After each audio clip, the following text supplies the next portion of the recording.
O título do sermão é Luz em Meio às Trevas. Está dizendo aqui que está desligando em 24 segundos. Aqui. Vai desligar? Acho que não, né? Espero que não. Espero que não desligue. Vai estar ali. Luz em Meio às Trevas. E assim, como todo sermão, a mensagem começa a ser pregada pelo pregador, né? Começa a fazer efeito no pregador. Então, assim como essa mensagem me impactou ao meditar nela, que ela também possa fazer efeito na mente de cada um de vocês. Então, nesse momento, eu vou pedir a atenção dos irmãos. A gente vai fazer uma oração e a gente vai se concentrar na palavra de Deus, naquilo que o Senhor tem para falar ao seu coração hoje. Mais uma vez, Senhor Deus, em nome de Cristo Jesus, rogamos o Teu Espírito, Pai. Somos pecadores, falhos, Senhor Deus, mas não estamos aqui, Senhor Deus, porque somos perfeitos. Nós estamos aqui porque nós estamos buscando uma melhora, e mais do que uma melhora, a semelhança, a imagem do Teu caráter, Pai. Buscando vitória sobre vitória em Cristo Jesus, e através de Cristo Jesus, ser uma luz que brilha, Senhor Deus, em meio às densas trevas desse mundo. Que o Senhor possa acalmar os nossos corações, que a nossa mente possa estar atenta à palavra do Senhor e que o Teu Santo Espírito, Senhor, impressione a todos, ao começar por mim. Em nome de Cristo, amém. Amados, vamos abrir no livro de Mateus, no capítulo 24. Para passar aqui? Deixa eu ver se eu... Tá, enquanto o Anderson vai... abre lá em Mateus 24. A gente vai meditar aqui algumas coisas desse capítulo.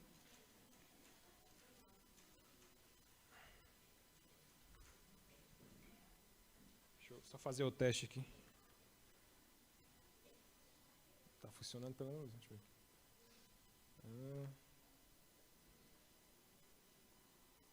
Vamos ver para cá.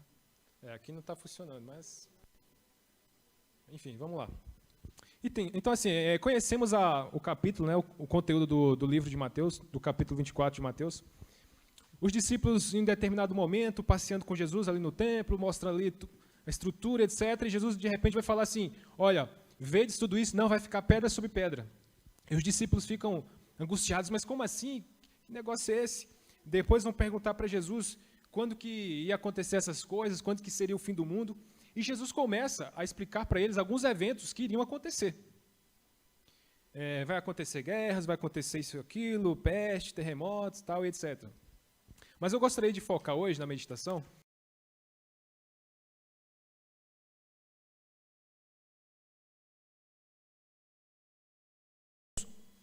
traidores, obstinados, orgulhosos, mais amigos dos deleites do que amigos de Deus.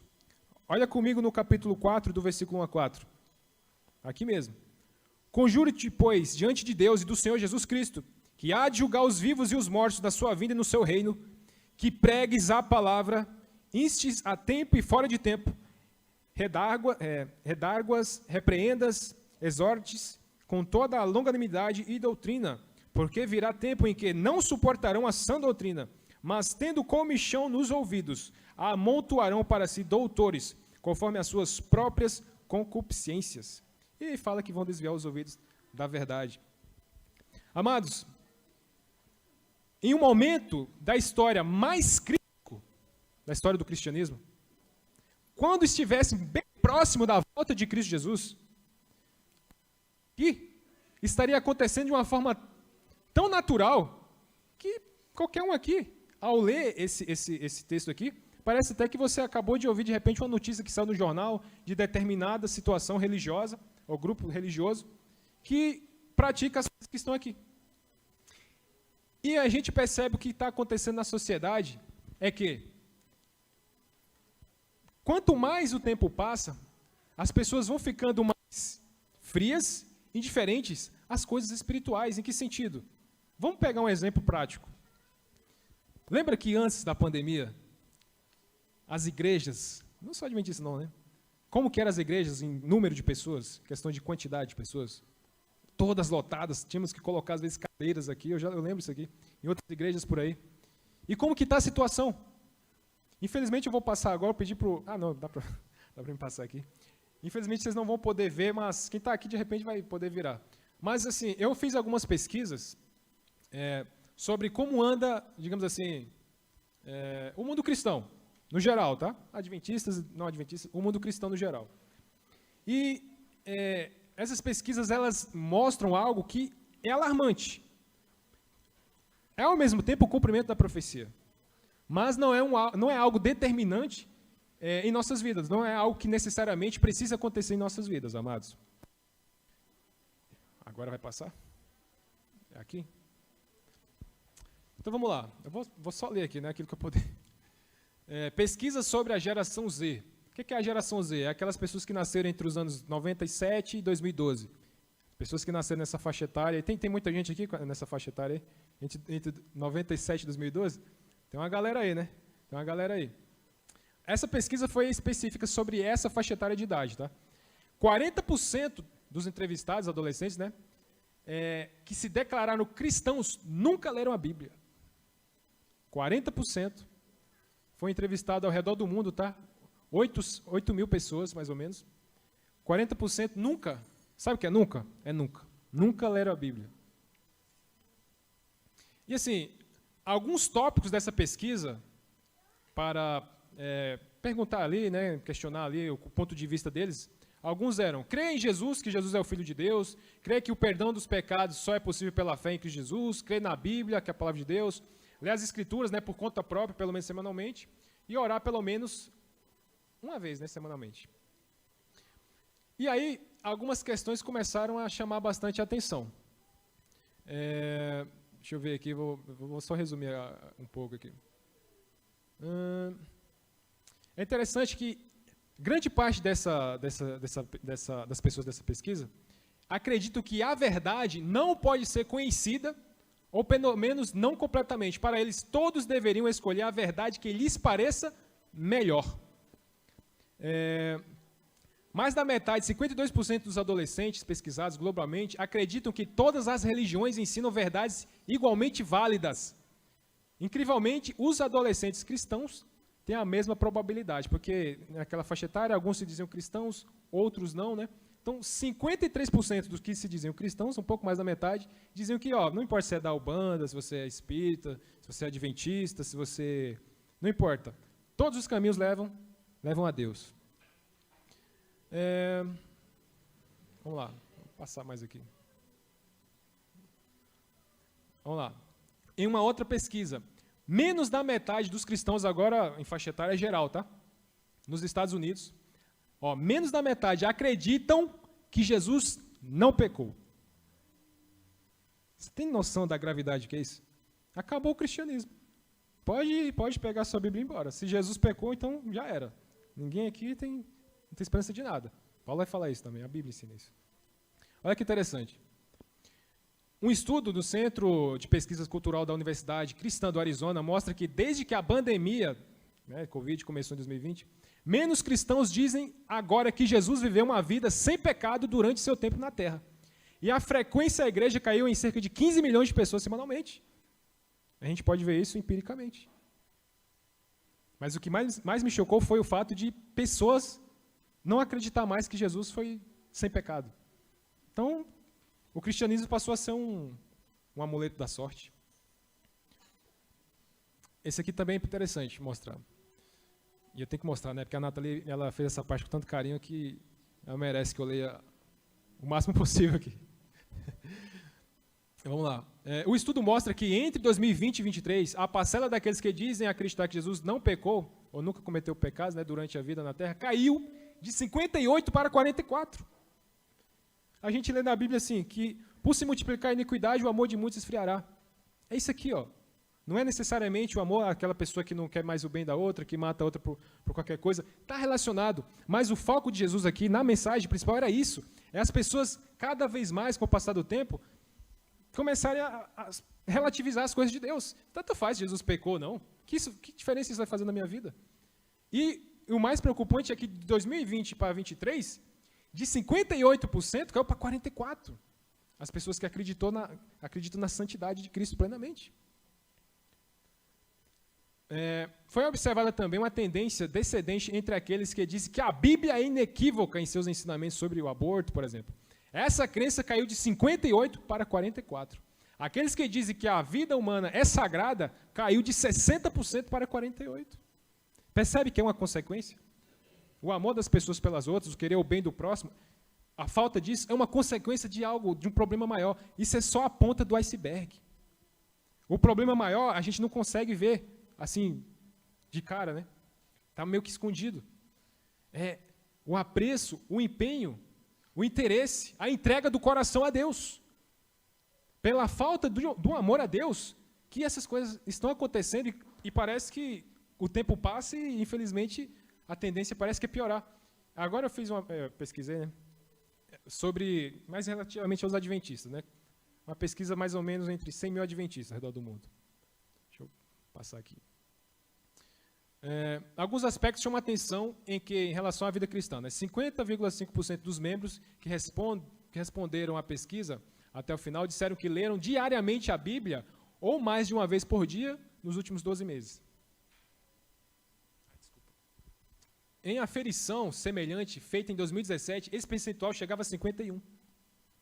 Mas isso é uma coisa que está acontecendo nas outras igrejas, né, lá fora. Não, com a gente não. Se eu estivesse lá, né, quando Jesus foi crucificado, eu não estaria lá estendendo a minha mão, né, levantando minha mão para crucificar. Gente, está acontecendo entre os adventistas também. Ninguém está isento disso aqui, não. Ninguém está isento disso aqui, não. O percentual caiu de 50%, de 51% para 50%. Teve uma diminuição. Culto familiar, um outro ponto, sobre a questão do culto familiar. Essa prática foi adotada diariamente nos últimos 12 meses. A pesquisa foi feita em um ano, né? Por apenas 30,9% dos respondentes. E uma vez por semana, por 16,6%. 11,8% disseram que fizeram o culto cerca de uma vez por semana nos últimos 12 meses. 9,4% falaram em uma vez ou algumas vezes por mês. E 8,8% menos de uma vez por mês. A questão do culto familiar. Como é que está a igreja? A igreja aqui, quando a gente se reúne aqui, é só um reflexo da igreja lá, da sua casa. Você é lá na sua casa o que você é. Mas, de certa maneira, a igreja, como ela anda no geral, é um reflexo daquilo que a gente é em casa. Culto familiar, irmãos, é tão importante quanto o culto aqui. Aqui a gente se reúne e você vê um pregador falando, mas lá é você, Deus, sua esposa, seus filhos, você é solteiro, é você, Deus, o Espírito Santo. Precisamos, irmãos, focar nessas coisas que são extremamente importantes para que o amor não esfrie. Outro ponto sobre Ellen White agora, espírito de profecia. A pesquisa mostrou que apenas 12% dos respondentes afirmam que leram livros de Ellen White nos últimos 12 meses. 12%, irmãos. Apenas 12%. Nos últimos 12 meses. E os outros? Nos últimos 12 meses. Imagina aí. Espera aí que... 23,5% disseram que nunca leram e 20,2% afirmaram que leram ao menos uma vez por mês nos últimos 2 meses. Ou seja, algo também...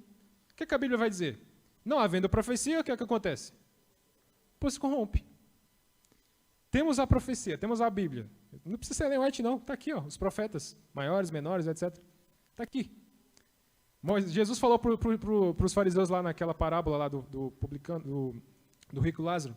Vocês têm Moisés e os profetas. Se vocês não acreditam em Moisés e os profetas, vocês vão acreditar em ressurreição? Porque estava questionando Jesus. Gente, a gente tem Ellen White, a gente tem a Bíblia, a gente tem um monte de coisa. Se a gente não lê isso, e depois a gente vai ver, ler e praticar, né? O que isso vai acontecer? O que vai acontecer com a igreja? Não havendo profecia, o povo se corrompe, irmãos. Nós podemos nos envolver com doutrinas erradas. Aquilo lá que Timóteo falou pode se cumprir na minha e na sua vida. Escola sabatina, essa aqui eu tenho que ler. Eu queria correr mais, mas eu preciso ler essa, que eu amo a escola sabatina. Quando o assunto é a frequência das reuniões da escola sabatina, um grupo de 76% dos que responderam à pesquisa afirmou que, nos últimos 12 meses, participou da escola sabatina quase todas as semanas. E outros 51% afirmaram que sua frequência foi uma vez por mês apenas. Já a lição da escola sabatina, que propõe os estudos diários, foi estudada diariamente ou mais de uma vez por dia nos últimos 12 meses. Por 45%, ou seja, só vai diminuindo, né? Os pesquisados. Já 23% disseram que estudaram mais de uma vez por semana. E 10% responderam que estudam cerca de uma vez uma vez semana apenas, uma vez na semana apenas. Tem outra pesquisa que fala sobre mídias sociais, eu vou resumir essa aqui, do índice que também vai diminuindo daquelas pessoas que usam as redes sociais para evangelizar, que acham que isso é importante, que acham que isso é relevante para a sociedade. Tem gente que acha, não, a rede social é só para colocar lá, né, sei lá, coisas sociais, né, mas nada de Bíblia. Enfim, 31% que responderam essa pesquisa, que utilizam as redes sociais, elas utilizam pensando no propósito de salvar também, 31,9%.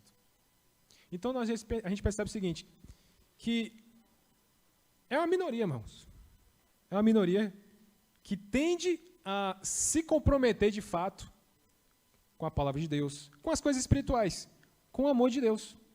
A gente vê por pesquisas, e isso aí você responde individualmente, mas aqui está uma pesquisa que pode ser uma amostra de uma realidade, em alguns pontos aqui que seja um ponto aqui, uma pessoa aqui, outra ali, mas podemos estar inseridos em algum local, em algum ponto aqui dessa pesquisa também, e correr o mesmo risco de sermos aqueles que Jesus está falando ali, que Paulo está falando ali em 2 Timóteo. O estudo, a importância da Bíblia. A irmã White vai dizer o seguinte: pessoa alguma, a não ser os que fortaleceram o espírito com as verdades da Escritura, poderá resistir no último grande conflito. Apenas os que forem diligentes estudantes das Escrituras e receberem o amor da verdade estarão ao abrigo dos poderosos enganos que dominam o mundo. Nosso povo precisa compreender a palavra de Deus, carecem de um conhecimento sistemático dos princípios da verdade revelada, que os habilitará para os que há de vir sobre a terra e os impedirá de serem levados em roda por todo vento de doutrina, que é o que Timóteo falou, né? Pessoas sendo levadas por ventos de doutrina. Por que a gente fala tanto de estudar a Bíblia? Tanto de meditar na palavra de Deus? Irmãos, como é que a gente desenvolve nosso relacionamento com a gente, assim? Conversando, né? Sabendo como é que o outro está, conversando, né? Tendo contato. Como é que a gente vai se relacionar com Deus? É oração, é a mesma coisa. É um contato espiritual. A gente não está vendo fisicamente Deus, mas Deus está ali. Precisamos desesperadamente, irmãos, voltarmos a ser o povo da Bíblia. Sabe que no passado os adventistas eram conhecidos como o povo da Bíblia. E eu vou falar uma coisa para vocês.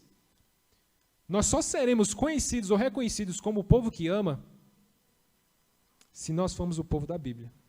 Porque não tem como você conhecer a palavra de Deus, se envolver com a palavra de Deus e não amar o seu semelhante e não amar a Deus, irmãos. É só uma consequência. É só uma consequência. Você só vai ser reconhecido pelo amor se você for aquela pessoa que se dedica à palavra de Deus.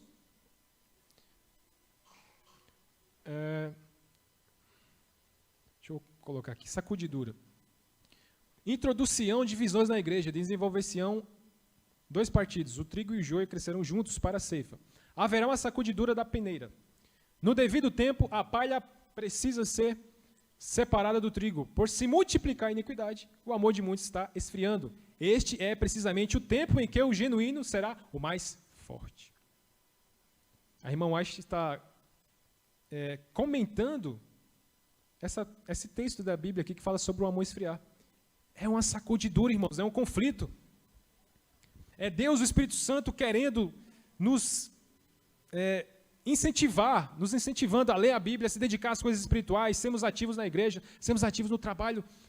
Sabe, encarar o grande conflito como ele é de fato, um grande conflito. A gente não está vendo aqui, mas existe um grande conflito, anjos do bem, anjos do mal, todos eles lutando com todas as suas forças para uns salvar, outros para te derrubar. Uns para te elevar, outros para te rebaixar. Uns para te levar para o céu, outros para te levar para o inferno. É uma guerra, irmãos. E a gente só poderá estar preparado para isso, conflito, se a gente estiver revestido. Lembra lá de Efésios? Palavra, capacete de salvação, aquilo lá. Palavra de Deus, envolvimento com as coisas de Deus. Ou então, irmãos, nós vamos fazer parte dessas estatísticas aqui. É interessante porque a irmã White, ela diz no Eventos Finais, página 101, perguntei qual o sentido da sacudidura. O que vai sacudir o mundo? A Bíblia, a palavra de Deus, isso já está acontecendo. Aos pouquinhos, irmãos. A sacudidura, quando a gente estuda a sacudidura, lembra que é aquele processo que começa peneiramento ali, né, depois vai ficando mais intenso. Isso já está acontecendo. A intensidade vai ser lá na frente, lá quando vier decreto, aquela coisa toda.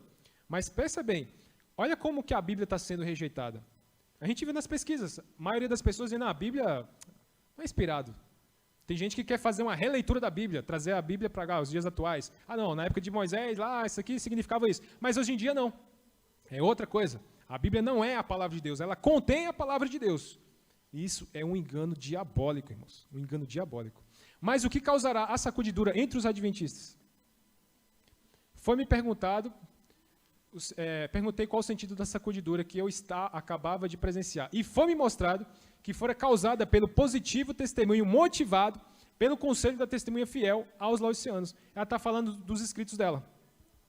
Esse testemunho terá o seu efeito sobre o coração do que o recebe, levando-o a exaltar a norma e declarar a positiva verdade. Alguns não suportarão esse claro testemunho, opor-se-lhe-ão a isto, e isto causará uma sacudidura entre os filhos de Deus. E esse outro texto aqui, deixa eu ver aqui, eu vou ter que passar aqui. Esse outro texto aqui, deixa eu ler isso aqui. Tá. Eventos finais 103. Os adventistas do sétimo dia, uma coisa é certa, os adventistas do sétimo dia que se colocam sob o estandarte de Satanás abandonarão primeiro sua fé nas advertências e repreensões contidas nos testemunhos do Espírito de Deus. O último engano de Satanás será tornar sem efeito o testemunho do Espírito de Deus. Não havendo profecia, o povo se corrompe. Irmãos, olha o que a irmã está falando aqui, preste atenção. Satanás colocará ali o estandarte, né, sob o seu estandarte, pessoas que primeiro abandonarão sua fé nas advertências contidas nos testemunhos. Ou seja, o que é que acontece? Abandona primeiro a fé nas advertências e repreensões. A pessoa não abandonou totalmente a crença nos testemunhos. Não, até aqui eu concordo, né, essa parte aqui. Mas veja, primeiro, e depois tem o último engano em relação ao espírito de profecia. O primeiro é, não, advertência, isso aqui, sei lá, irmãos, eu vou falar com amor com vocês aqui. Há palavras de amor no que eu vou falar agora, tá, amados? As advertências que que Deus inspirou a irmã White a falar em relação, por exemplo, à alimentação. A gente estava até comentando isso, né? Lá embaixo. Por exemplo. Vocês acham que não há uma rejeição de muitos? Não, nesse ponto aqui, a gente vê isso, irmãos. Estou falando com amor, tá? Com carinho, tá? Há amor nas palavras que eu estou falando aqui para você agora. Mas, um outro exemplo. A irmã White falou sobre música. A irmã White não fala sobre música nos seus escritos? Mas a gente vê que muitos acabam fazendo o contrário, irmãos. Mas continuam acreditando. E assim vai. Poderia dar vários outros exemplos aqui. Enfim. Advertências, até certas pontas, até algumas advertências, não, isso não. Isso aqui sim. Mas o último engano, aí torna sem efeito o testemunho. Por quê? Como que torna o testemunho sem efeito? Eu não acredito nisso. Eu não acho que isso não é para se seguir dessa forma. Eu ensino outras pessoas a...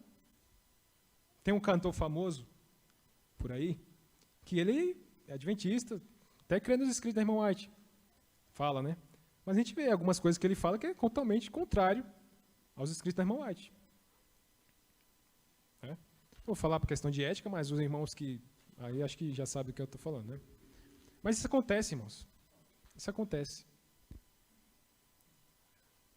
Esse texto aqui, por exemplo,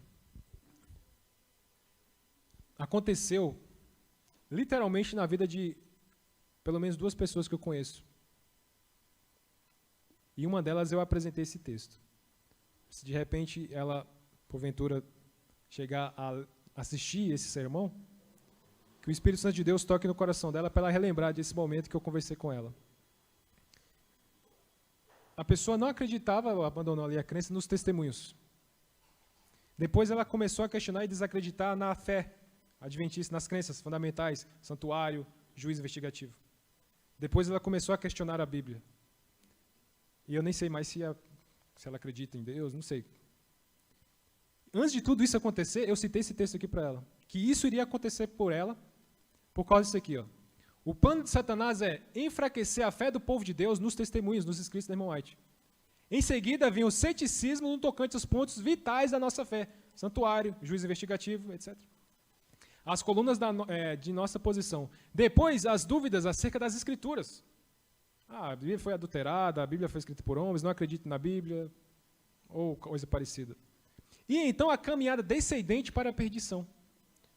Quando os testemunhos nos quais se acreditava anteriormente são postos em dúvida e rejeitados, Satanás sabe que as pessoas enganadas não pararão aí, e ele redobra os seus esforços até lançá-las em rebelião aberta, que se torne irremediável e termine em destruição. Infelizmente. Meus slides acabaram aqui, então vou para a parte final da meditação de hoje. Obrigado, meu irmão. Deus abençoe. Irmãos, vamos voltar lá para o versículo 14 de Mateus 24.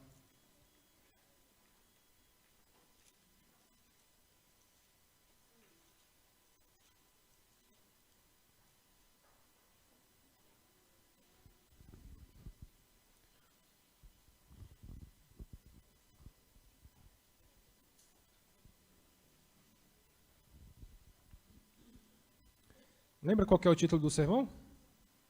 Luz em meio às trevas.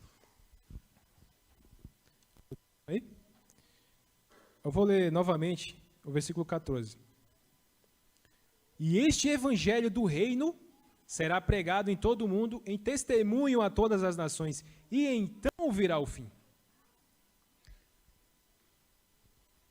Perceba o seguinte, amados. Este evangelho do reino, o evangelho eterno, o evangelho verdadeiro, será pregado. Mas o que Jesus está falando? Para testemunho a todas as nações. Eu queria que vocês compreendessem o seguinte, que nesse ponto aqui, Jesus ele não está se referindo à pregação do evangelho em sua totalidade. Está falando sobre qualidade. Tá bom? Abre no livro de Colossenses, capítulo 1. Vocês vão entender o que eu estou falando aqui. Vamos usar a Bíblia para explicar, né, a Bíblia. Colossenses, capítulo 1.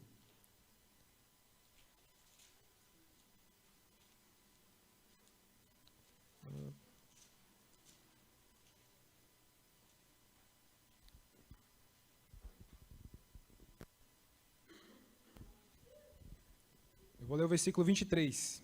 Paulo disse isso aqui, ó. Se na verdade permanecerdes fundados e firmes na fé, e não vos moverdes da esperança do evangelho que tendes ouvido, o qual foi pregado aonde, irmãos? Toda criatura que há debaixo do céu, e do qual eu, Paulo, estou feito ministro. Pergunta, Paulo pregou literalmente a toda criatura que há debaixo do céu? Pegou lá os índios, toda criatura, é isso que ele está falando, no sentido quantitativo? Não, não é isso que ele está falando.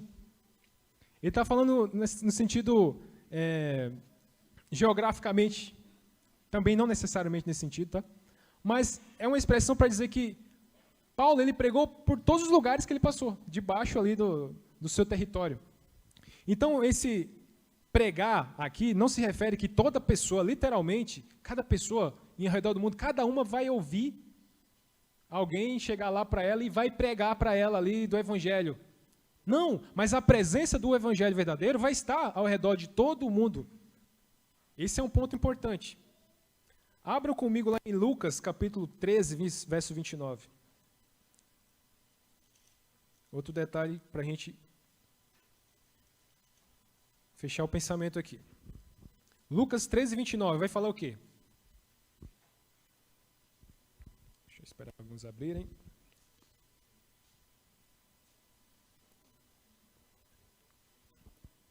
Lucas 13, 29. Jesus vai falar o seguinte: e virão do Oriente, do Ocidente, do Norte e do Sul, e assentar-se-ão à mesa no reino de Deus.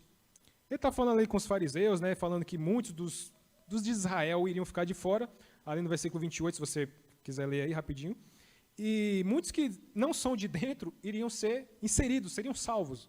Outros não, seriam lançados, onde ele vai contar ali no contexto, naquele momento Jesus fala que ia ficar lá no ranger de dentes, etc.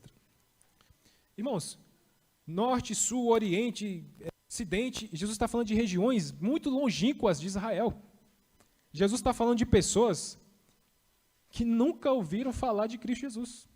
É isso que ele está falando aqui. Não é que alguém chegou para ela e falou. Mas, eu vou só citar a referência, tá? Lembra lá em Romanos capítulo 1? Paulo vai falar da natureza. Que as pessoas ali falam que seriam inexcusáveis, indesculpáveis. Porque a natureza daquilo que se conhece de Deus, Deus se revela. E as pessoas conhecem a Deus através da natureza. E Deus, também lá no livro de Atos, vai dizer que Deus não leva em conta o tempo de ignorância. Muitas pessoas, o que elas têm referência de Deus, às vezes está relacionado à natureza. Alguma coisa, Deus existe. Na capacidade dela ali limitada, ela não compreende em sua totalidade, assim como nós compreendemos muitas coisas. Mas ela tem noção de Deus. E Deus, ele vai, lá no livro de Romanos também, ele vai falar que os gentios, não tendo lei, não tem as instruções da Torá, dos ensinamentos judaicos, Paulo está falando nesse sentido ali. Mas quando praticam obras que são da lei, eles estão vivendo a lei no seu coração. Então Deus aceita isso. Então preste atenção no seguinte, irmãos. O evangelho vai ser pregado em testemunho a todas as nações. Jesus está falando de quantidade, não. O foco de Cristo aqui é testemunho. Porque ele fala o seguinte, o evangelho do reino será pregado em testemunho. Qual é o objetivo? Desculpa, o evangelho do reino será pregado em todo mundo. Qual é o objetivo? Testemunho. Para testemunho de todas as nações, a todas as nações. Para testemunhar, revelar. Essa palavra testemunho no grego é martírion. É daí que vem a palavra mártir, ou os mártires. É uma comprovação, é uma evidência. É uma evidência empírica. Os mártires, no caso, eles evidenciaram aquilo que eles professaram através de quê? Da própria vida. Testemunhar é o praticar, é evidenciar, externizar a sua crença, os seus valores. Isso que vai fazer a diferença. Porque depois que o evangelho é testemunhado, o que é que vem na sequência do versículo?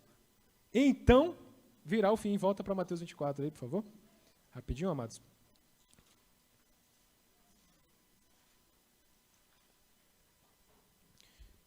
Testemunha a todas as nações, e então virá o fim.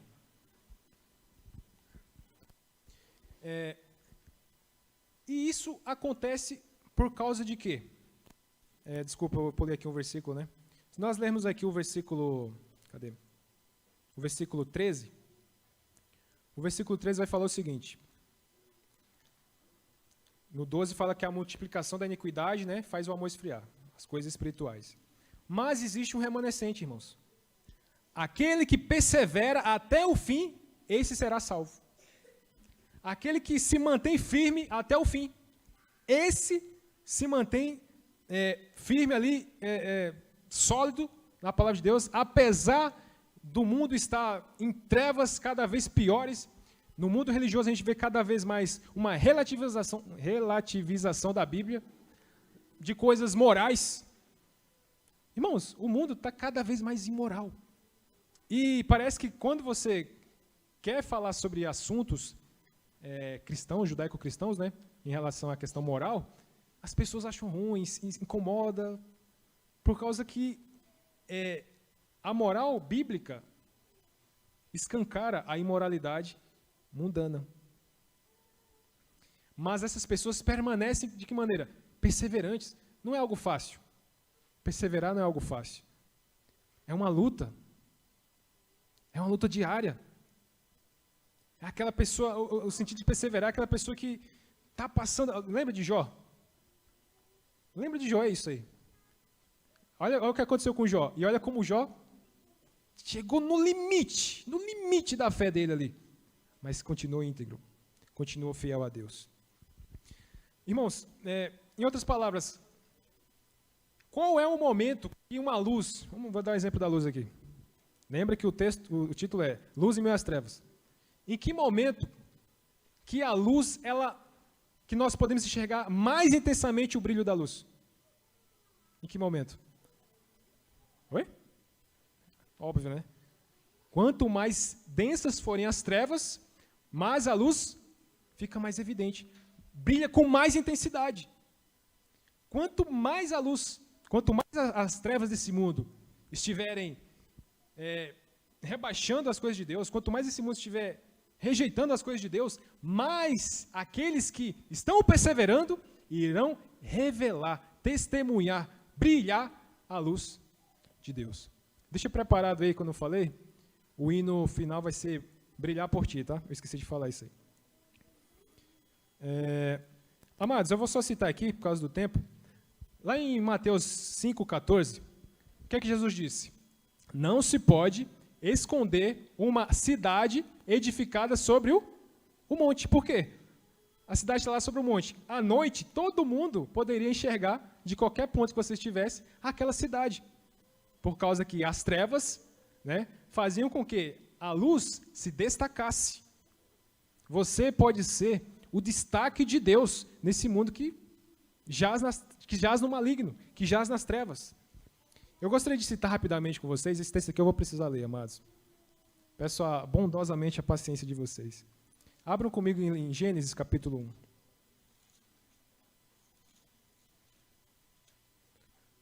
Eu gostaria de meditar aqui nesse... Tem algo aqui que vale a pena a gente refletir. Gênesis capítulo 1. Eu vou ler o versículo 1, 2 e 3. Gênesis, primeiro livro da Bíblia, capítulo 1, versículo 1, 2 e 3. É interessante porque quando nós estudamos, né, compreendemos aqui algumas palavrinhas que tem aqui no original, no hebraico, no caso, esse texto, ele muda um pouco. Não que ele vai mudar, ele muda o sentido, na verdade, ele amplia o sentido, quase me perdi nas palavras aqui. Ele amplia o sentido, a verdade, aqui. No princípio criou Deus os céus e a terra. A terra era sem forma e vazia. E havia trevas sobre a face do abismo, e o Espírito de Deus se movia sobre a face das águas. E disse Deus, haja luz, e houve luz. No princípio, Deus está aqui preenchendo esse planeta, né, com vida, a criação. O mundo todo estava em volta de quê? Trevas. A palavra trevas aqui é rocha. Rocha é trevas. Trevas quase que apalpáveis, né, como vai falar na praga lá das trevas do Egito, né? Eram tão densas as trevas que dava quase para pegar elas, assim, de tão densa que era. Era assim que estava o mundo. Então imagina a cena. O mundo todo nessas trevas medonhas. E aí, Deus vai falar o seguinte, haja luz. Na nossa tradução está assim, haja luz. E a luz, né? E houve luz. Irmãos, algumas coisas interessantes para a gente refletir aqui. Primeiro, no princípio aqui, na verdade, nada mais é do que uma revelação que estava escondida. Por isso que Paulo vai chamar Jesus, né, falar que Jesus é o mistério de Deus que estava oculto desde os tempos, né, passados, aquela coisa toda. Por quê? Se você ler, eu vou só citar aqui, tá?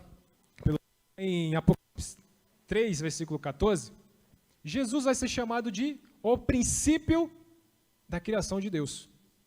Quando João fala que Jesus era o princípio da criação de Deus, ele estava fazendo referência aqui para Gênesis capítulo 1, versículo 1. No princípio. No princípio aqui é uma pessoa. A palavra princípio aqui, no hebraico, é Bereshit. A raiz da palavra Bereshit é Rosh, significa cabeça. Cabeça, na Bíblia, vai ter significado de liderança. Por exemplo, Israel, quando separou, houve a divisão das tribos, cada tribo tinha uma cabeça, um representante. Cabeça é um representante, é um líder. Deus estava aqui com alguém que o representava na criação. Cristo Jesus, o cabeça da criação, o Rosh de Deus, o princípio de Deus. Ele estava aqui com Deus. Tem outros textos aqui que eu poderia citar também, fazendo referência a Cristo aqui, como, por exemplo, Apocalipse 1,17. Mas representante também poderia ser aquela pessoa que herdava as coisas da família. Por exemplo, o primogênito era um representante da família. Paulo vai chamar Jesus de o primogênito da criação. Aquele que criou todas as coisas. O representante da criação, Cristo Jesus. Mas onde eu quero chegar aqui com vocês é o seguinte, que quando Deus vai falar no versículo 3, haja luz, no hebraico, quando você estuda aqui, é como se Deus não estivesse aqui, e de fato Deus não estava aqui. Então imagina, aqui é o planeta Terra. Aqui, Deus não estava aqui. É como se Deus estivesse em uma outra dimensão. E de onde Deus estava, no hebraico, Deus, na verdade, no hebraico é assim, que Deus estava dizendo que a luz iria aparecer, porque a luz não estava ali. Ela simplesmente iria aparecer. Deus não cria a luz aqui, tá? Ele faz com que a luz apareça. Então é como se Deus estivesse em outro lugar, assim como, por exemplo, o milagre de Jesus lá, da filha de Jairo, de onde ele estava, falou, tua filha está daqui, né? Curou ela, lá de onde ela estava. Né? Deus falou, a luz irá aparecer. Quem aparece aqui, quando fala que a luz apareceu aqui, essa luz aqui é o Bereshit. É o princípio, é o Rosh, é Cristo. Ele é essa luz que aparece aqui. E quando Jesus aparece, o que acontece com as trevas? Vocês estão entendendo onde eu quero chegar? Você vai refletir uma luz que não é sua. A luz nas mais densas trevas que brilha é a luz de Cristo. E essa luz que Paulo falou, Jesus falou lá no livro de Mateus, eu pulei essa parte, né? Lá em Mateus 5 também, ele vai falar que nós somos a luz do mundo. Eu pulei essa parte. Não se pode esconder uma cidade no alto do monte. Vós sois a luz do mundo. Perceba, vós sois a luz do mundo. Quando a gente vai para o Evangelho de João, vai para o Evangelho de João, no capítulo 1.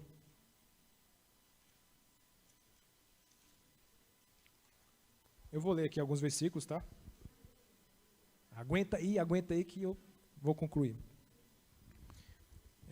João, ele vai fazer uma referência à criação aqui no início do seu livro. E olha que interessante, irmãos. O único livro, Novo Testamento, né, dos Evangelhos, que Jesus se auto-intitula ser ele a luz, é no Evangelho de João. Mateus, por exemplo, Jesus fala que nós somos a luz do mundo. Mas no Evangelho de João, e nenhum outro evangelho, ele vai dizer que ele é a luz do mundo. E começa no capítulo 1, versículo 1, onde ele vai dizer que no princípio era o verbo, reforçando aquela ideia que no princípio era uma pessoa. Não um estado, não é um tempo ali, é uma pessoa antemporal. E o verbo estava com Deus, o verbo era Deus, ele estava no princípio com Deus, ele era, na verdade, no princípio. Todas as coisas foram feitas por ele, e sem ele nada do que foi feito se fez. Assim como Paulo fala que ele é o primogênito de toda a criação, o representante da criação. Nele estava a vida, e a vida era a luz dos homens. João está dizendo o seguinte, sabe aquela luz que apareceu lá no Bereshit? Essa luz era o Messias. E a luz resplandece nas trevas, e as trevas não a compreenderam. Houve um homem enviado de Deus, cujo nome era João. Preste atenção nisso aqui. Este veio para testemunho, para que testificasse da luz, para que todos crescem por ele. Não era ele a luz, mas para que testificasse da luz. Ali estava a luz verdadeira, que ilumina todo homem que vem ao mundo. E eu vou só citar aqui João 8,12, João 9,5. Jesus diz, eu sou a luz do mundo. Quando Cristo está dizendo aqui que ele é a luz do mundo, ele está querendo fazer você pensar lá na criação, quando o mundo todo estava em densas trevas, e ele aparece para que as trevas se dissipem, e agora começa a preencher esse planeta com vida. Só há vida em Cristo Jesus, irmãos. Só há vida espiritual em Cristo Jesus. A luz que nós temos não é nossa, ela é derivada da luz maior. A gente pode até falar, talvez assim, Jesus é a luz maior, nós a menor. Nós apenas somos um reflexo dessa luz. O que eu quero dizer com tudo isso, amados? Que este evangelho do reino só poderá causar efeito e então virá o fim. E aí eu não vou poder citar esses textos aqui. Quando, de fato, a igreja viver aquilo que ela conhece.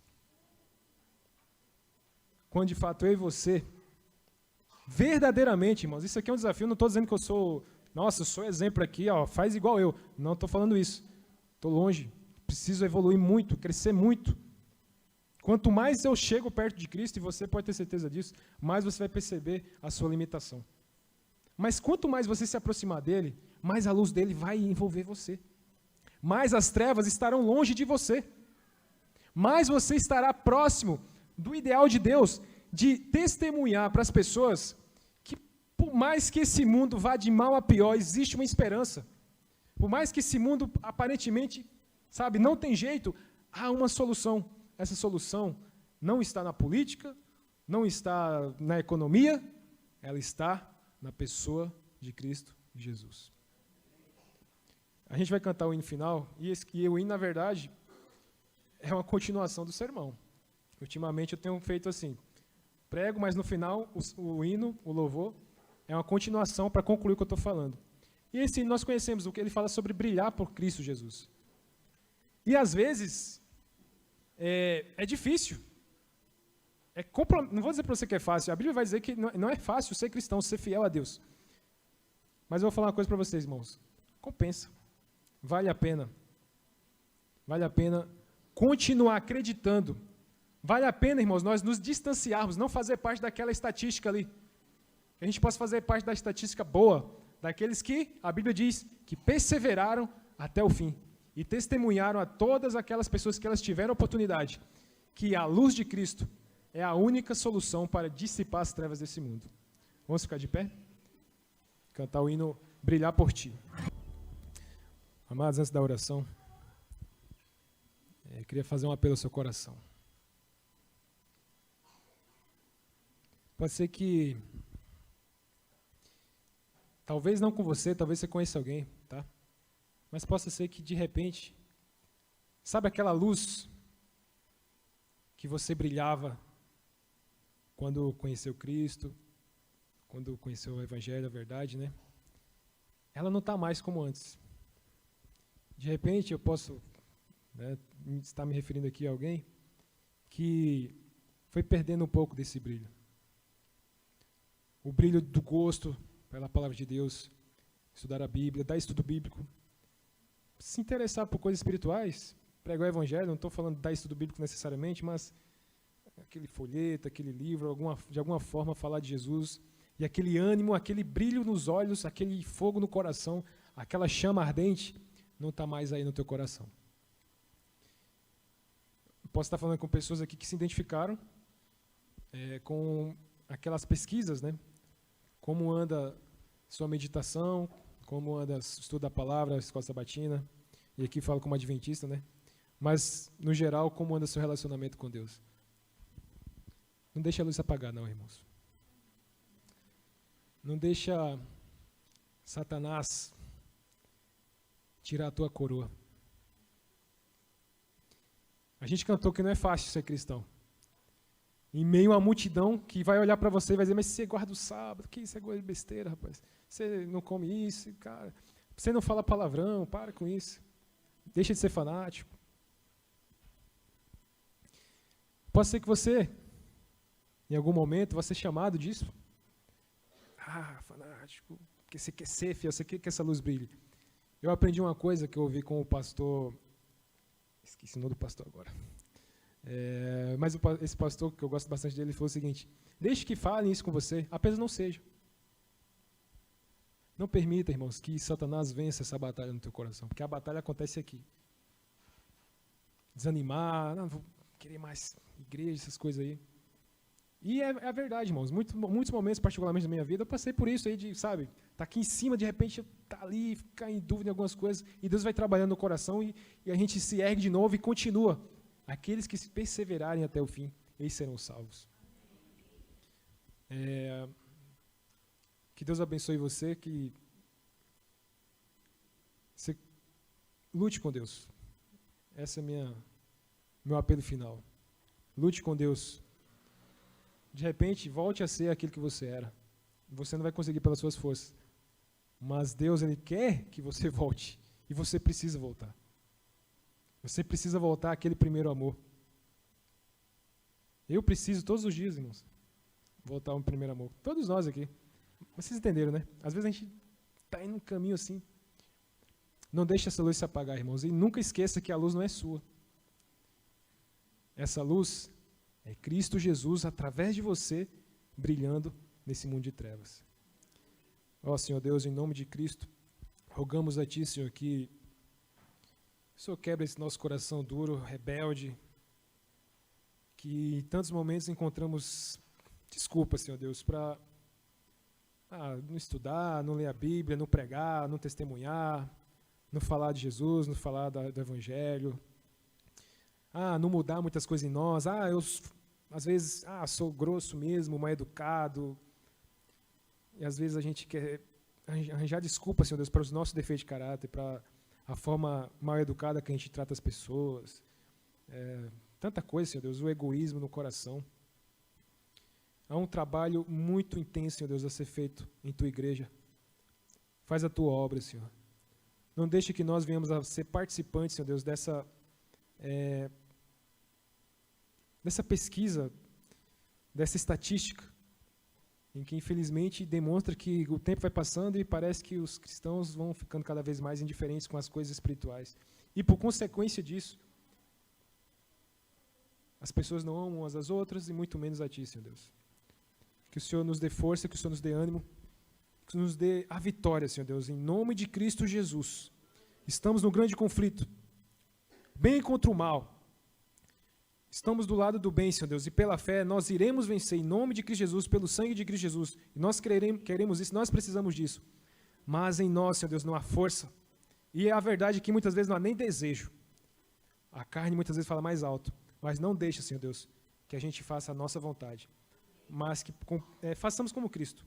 Que seja feita a Tua vontade e não a nossa. Em nome dEle oramos, amém.